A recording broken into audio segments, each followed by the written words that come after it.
Radio Prairie, le podcast qui vous parle d'herbe.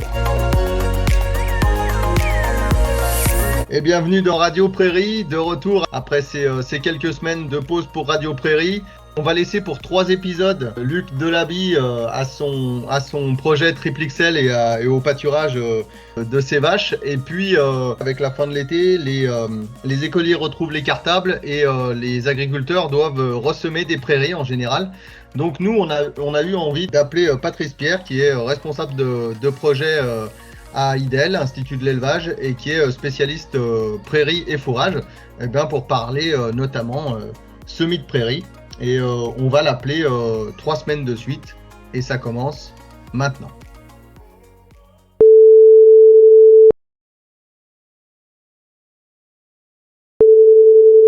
Allô Patrice ?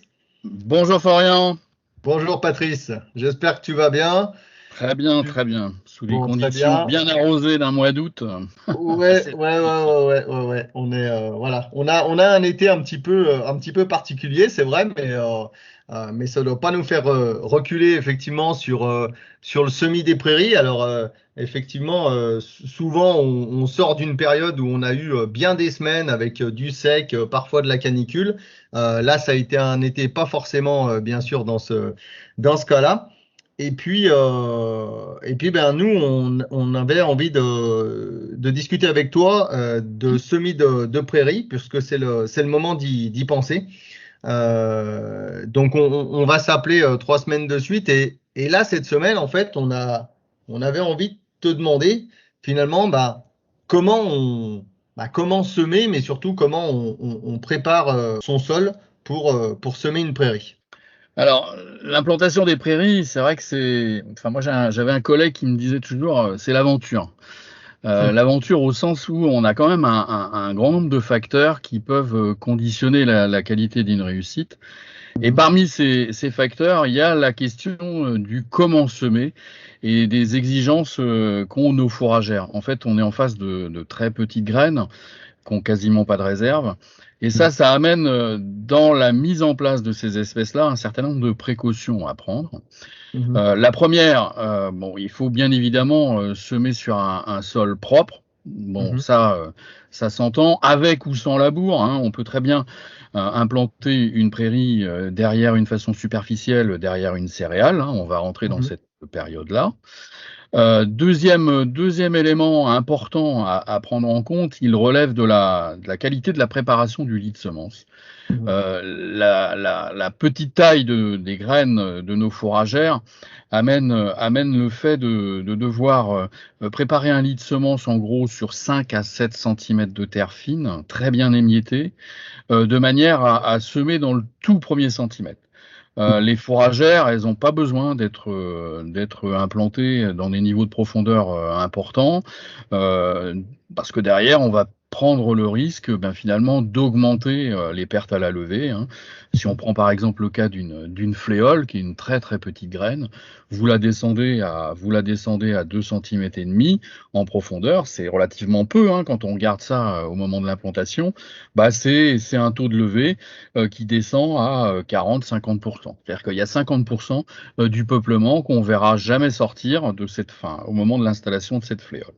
D'accord. Alors, la préparation du sol, elle exige aussi deux autres éléments. C'est qu'il va falloir travailler, je l'ai dit tout à l'heure, sur un sol qui est bien émietté en surface, mais rappuyer également en profondeur, de manière à ce que les remontées d'eau, quand ça va se mettre en germination, elles soient favorisées par le fait d'être sur un sol qui est bien rappuyé en profondeur.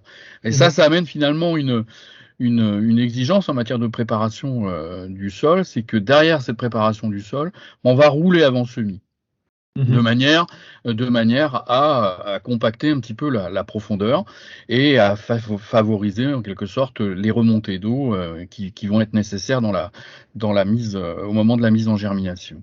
Ça, c'est vraiment, tu insistes beaucoup sur le fait que les graines sont petites. C'est vraiment. Très petites graines.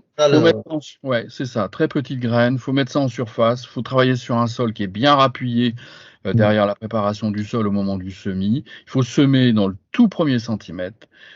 Et puis derrière le semis, il ne faut pas hésiter, et ça c'est très important, à rappuyer de manière très ferme le semis avec un ou plusieurs passages de cultipacaire ou de Cambridge, de manière à favoriser et à renforcer ce contact entre le sol et la graine. Pour s'en convaincre de la nécessité. On m'avait beaucoup dit en fait on avait beaucoup discuté de le rouler avant, rouler après. Et souvent le rouler après peut être oublié, je crois. Et pour se convaincre de l'intérêt du rouler après, il suffit de regarder la levée de votre prairie dans les 3 semaines qui suivent. C'est dans les doublements de passage du rouleau, c'est dans les passages de roue du tracteur que vous avez les meilleures levées.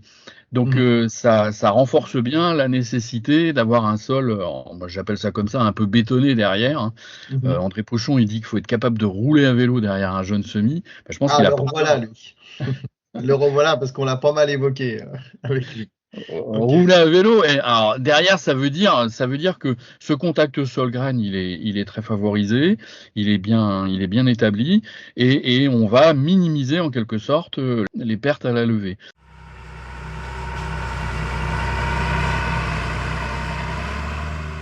En matière de prairie, on a fait des travaux ces dernières années justement sur ces pertes à la levée. C'est à peu près 50% du peuplement, quelles que soient les espèces. Ça, c'est plusieurs effets. C'est le fait de semer trop profondément, d'avoir un mauvais contact sol-graine, donc pas suffisamment de tassement. Il peut y avoir un problème de faculté germinative. On peut être aussi en face d'espèces qui vont lever et qui vont crever, disparaître des conditions climatiques post-installation. Et ça, c'est un facteur, on va le revoir tout à l'heure quand on parlera de période d'implantation, c'est un facteur qui devient de plus en plus prégnant ces dernières années. C'est-à-dire qu'on a des créneaux d'installation qui permettent la mise en place, mais la phase d'installation en tant que telle du couvert, elle est perturbée par des aléas climatiques, comme par exemple des journées à forte température. Et ça peut générer aussi des pertes à la levée, des pertes à l'installation importantes. Ça me posait la question de finalement, qu'est-ce qu'il faut regarder ou observer, qu'est-ce qui est important, et à quel moment on peut observer si on a réussi son semis ou pas? Dans les 3 semaines qui suivent l'installation, il y a déjà un bon visuel là qui va donner une information sur la dynamique de levée. Après, on a des espèces qui sont plus lentes que d'autres à l'installation. Entre une fétuque élevée, une fléole, et puis ou une luzerne, et puis à l'autre extrémité un régras italien ou un régras hybride, tu as des vitesses d'installation qui sont quand même différentes. Donc le temps de mise en place du couvert sera effectivement dépendant de l'espèce. Ce qu'il faut retenir aussi en termes d'implantation, c'est que plus une espèce est lente à se mettre en place, plus il faut l'installer précocement. Dans le créneau qu'on va choisir, soit à l'automne ou au printemps, plus il va falloir cibler une installation précoce. D'accord, ok.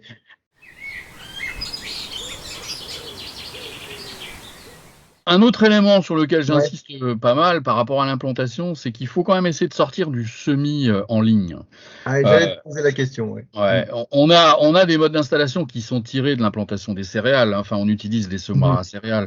Mais clairement, ces modes d'installation vont créer du lignage, vont créer des entrerangs qui derrière vont générer du salissement. Dans l'entrerang. Et il y a un autre aspect qui va impacter la qualité de l'installation, c'est ce lignage qui finalement va mettre en concurrence les jeunes plantules dans la ligne de semis et qui va amener, qui va en quelque sorte impacter le taux de levée de votre couvert, de votre jeune semis. Ces dernières années, là, on a fait un essai comparant justement les deux modes d'installation, semis en ligne versus semis à la volée. Alors le semis à la volée, là, on utilisait un semoir à bottes, on relevait les bottes de manière à ce que les graines tombent à 10-15 cm du sol. Donc on roulait avant semis, on semait et on roulait après semis. Et on avait regardé à l'installation de ces deux modes, dans ces deux configurations-là, la qualité de l'installation. ce qu'on a pu mesurer, c'est le fait de renforcer le taux de levée. Alors le taux de levée, c'est quoi? C'est le rapport entre le nombre de plantules qu'on voit sortir du sol rapporté au nombre de graines que j'ai mis le jour du semis, au mètre carré. Ok. Donc quand on sème à la volée, on renforce le taux de levée par rapport à un semis en ligne. On a une dynamique de levée qui est éparpillée à l'échelle de la parcelle, enfin du mètre carré en question. Et donc là, on renforce le taux de levée. Le taux de salissement, il est aussi minoré sous l'effet d'un semis à la volée par rapport à un semis en ligne. Quand on fait le dénombrement des plantules qui vont à un moment donné amener du salissement, alors salissement c'est toutes ces dicotes là qui vont venir au moment de l'installation, eh bien on va limiter leur niveau d'installation, hein, on va limiter le taux de levée de ces espèces par rapport à quand on les sème en ligne quand on les sème à la volée comparativement à un semis en ligne. Et ce qu'on avait pu mesurer aussi, nous, dans les essais, alors c'était des essais à répétition, mais c'est que les rendements de la première année étaient majorés sous l'effet d'un semis à la volée par rapport à un semis en ligne. Ce qui est pas inintéressant d'avoir une dynamique d'installation du potentiel productif du couvert qui est améliorée dès la mise en place de cette végétation. Alors on était sur des implantations d'automne, hein, donc c'était des implantations du mois de septembre sur lesquelles on avait quantifié ces dynamiques de levée. Ok, j'imagine que le semis à la volée, par rapport au salissement dont tu parlais, c'est une manière aussi d'occuper le terrain et de ne pas laisser trop de surface à ces plantes qui viennent nous salir un peu le semis. C'est ça. Et tu donnes plus de chances, tu donnes une chance plus importante à toutes nos fourragères en termes d'installation, puisque quand elles sont en ligne, elles vont concurrencer les unes entre les autres par rapport à la réserve nutritive, au réservoir qui est en dessous. Et donc, il y en a qui vont crever là. Hein, les plus faibles vont pas persister dans ces conditions-là. Et alors, ça, c'est un élément. Alors, les éleveurs. Ils en sont souvent conscients hein, que derrière la mise en place, on a certainement à gagner dans la qualité de l'implantation, bien plus que dans la dose. Moi, j'entends souvent des éleveurs qui vont rechercher la sécurité en augmentant les doses à l'installation.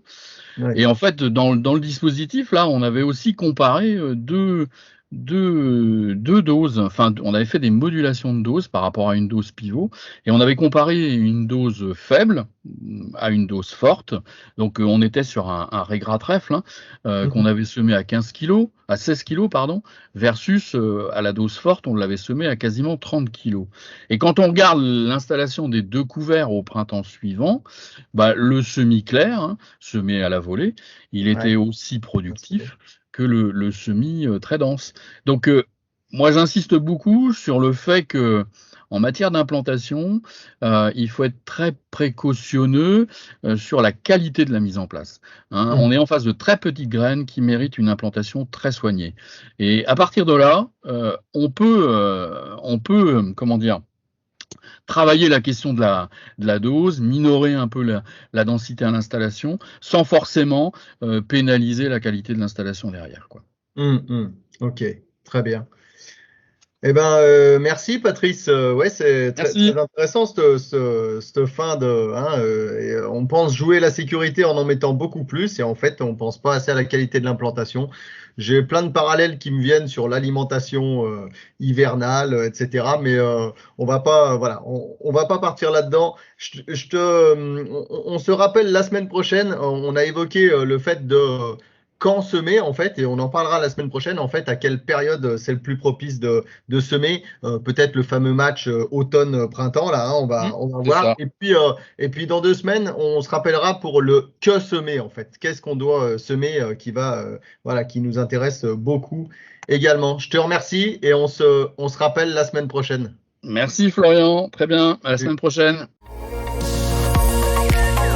Allez, réagissez, commentez, interpellez-nous même. Rendez-vous la semaine prochaine et n'oubliez pas de pâturer.